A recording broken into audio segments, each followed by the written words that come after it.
Thanks, everyone, for joining us for another episode of America Uncanceled on CPAC Now. There's so many things happening at once. Obviously, we just went through another kind of strange election in America. And this whole question of whether or not Joe Biden is a leader on the world stage worthy of the presidency and the important mantle that is for freedom lovers all over the country was on display as the president met with Xi from China and is out about on the world stage saying that our most pressing issue is, and you know the answer, global climate change.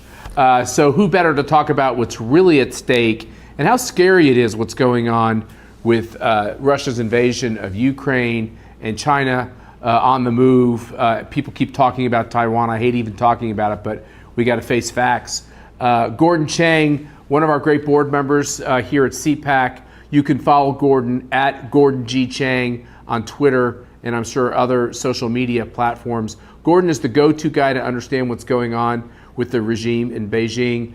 Gordon, thanks for joining me. What's your take on Biden's strange visit to this international meeting where he immediately seemed to have gotten sick and canceled dinner plans? Yes, that is very disturbing. And it occurs at a time when there was a missile attack on Poland. 2 people have been killed. U.S. intelligence, at least according to the early reports, suspected it was Russia. I can't see who else it could have been. Poland is a NATO member, which means that there very well was a Russian attack on NATO. And right now, we need strong American leadership, because if we don't have it, Matt, we could easily see conflict spread across Eastern Europe and throughout the Eurasian landmass. So this is a moment of potentially grave danger for everyone. Look, I don't know what adjectives you use to describe your philosophical approach. I definitely call you a China hawk, but there's a lot of people who are China hawks and who are fearful of China on the rise, who also don't want to somehow get triggered into America stepping into yet another European conflict. So a NATO country gets hit. This is very dangerous as far as what America must do. You say it has to respond, but there's a lot of gradations, right, into what a response could be. Is that correct? Well, there are. And I believe that our response cannot be incremental, because if it is incremental, China will see a failure of Western resolve. And then it'll feel emboldened to move against its neighbors, Taiwan, Japan, the Philippines, maybe even push deeper into Indian-controlled territory. So I can understand the concerns about escalation, but the problem has been not that we have been too strong and therefore have triggered conflict. I think it's the opposite, especially with Biden's failure in Afghanistan. That emboldened Putin to attack Ukraine in February. And God knows what the Chinese are thinking right now. But this is one of these times when war can spread.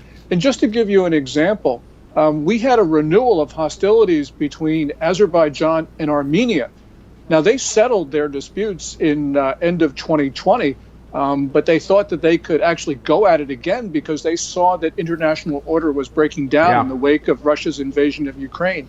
We don't pay attention to that, of course, but the point is, countries around the world are, and it really looks quite serious. And we've always had this idea of a two-front war, right? So like when a great power like America is so focused on one area of the globe, it's easy for someone to engage in pernicious activity in another area of the globe. And this is why I think people like you are ringing the bell on what China could be up to, because the Western world is a bit distracted. Yes. This is we've seen this before.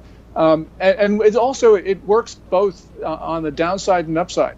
When peace breaks out someplace, you sort of see peace breaking out elsewhere. But now we're in the opposite cycle where dictators, autocrats, you name it, are starting to see that they can take advantage of the situation. And that means war can spread very fast. The United States is not prepared for this. We wouldn't be in this situation if we hadn't had failures last year. But this is now starting to spread. And the question is, whether President Biden is strong enough to lead Western nations and our allies and friends and partners. And there is great concern that he isn't. I just hope that he is, because if not, we're in for the worst of possible outcomes. Since we know each other, I'm going to pretend like we don't have an audience at this point. I want to ask you a question that's a little unfair, because it can seem mean, but I can't help thinking about this when I think about this relationship between Xi and Biden and China and a once strong America, a once great America, which seems to be on the decline pretty fast. What do you think the Chinese reaction is to the election we just had? Well, Biden actually tried to set the tone in his first comments in his post-summit press conference, where he talked about how democracy is on the upswing, and he was referring, of course, to the results in the midterm. And there were other elements to it as well, because China's been attacking our democracy relentlessly. So I think that they felt that Biden was in a stronger position. But we don't know. The one thing we know, Matt, and that is, regardless of the crisis or the events of the moment, China believes that the United States is in terminal decline. It is Xi Jinping, the current ruler, but it's also others in Beijing as well. Now, I think they're wrong for a lot of reasons. But nonetheless, that's the perception, and that's the way they act. And they see Biden as not being able to stop them. So this is one of those moments where the Chinese think they can do what they want. I just wonder if it's as simple as the Republican Party is more hardline when it comes to certainly the military aspects of the regime in China. I think sometimes the Republican Party has been very soft in terms of colluding with them on economic questions. But the Democratic Party just seems to not get this fight. Have I got that wrong? Or are you seeing a little more steeliness from the Biden administration through trade sanctions and such? Well, the Biden administration did something really great a couple of weeks ago, and that was the semiconductor ban. Yeah. But this is something that it should have done earlier, and it should not have issued waivers, because they issued waivers to South Korea and Taiwan, which could swallow the rule. But there are other things, though, that Biden has done, which has really opened the door to Chinese bad conduct. So, for instance, President Trump, in one of the last things he did was he banned TikTok, the Chinese-owned video sharing site, which China's been using to surveil Americans and to propagate Chinese narratives. And Biden reversed that. And remember, on the first day in office, Biden issued an executive order which repealed President Trump's ban on the importation into the U.S. of electrical equipment from China. Trump was trying to protect the U.S. grid from Chinese sabotage. Biden inexplicably just repealed that ban. Yeah. So, China's gotten a lot of gifts from the Biden administration. I mean, it hasn't been 100% bad, but considering where we are, Biden has not protected the United States. You talked about how China is trying to divide us, to weaken our democracy. We have all this question on voting.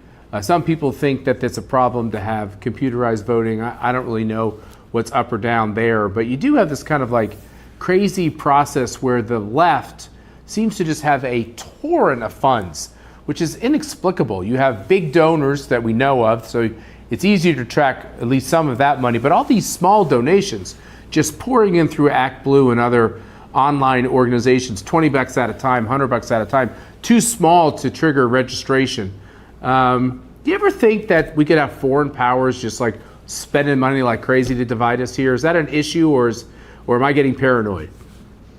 It should be an issue because there are indications, Matt, that China did have people with small donations around the world that went into ActBlue. And so China's been doing this.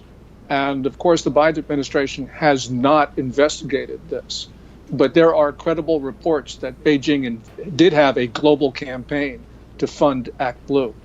And all that money goes to Democrats. So, Gordon, I would like to invite you to write a couple letters. Maybe I could sign them with you to these incoming chairmen, Jim Jordan of Judiciary, Jim Comer of Government Oversight. I think it's about time we started asking for some documents and asking some questions.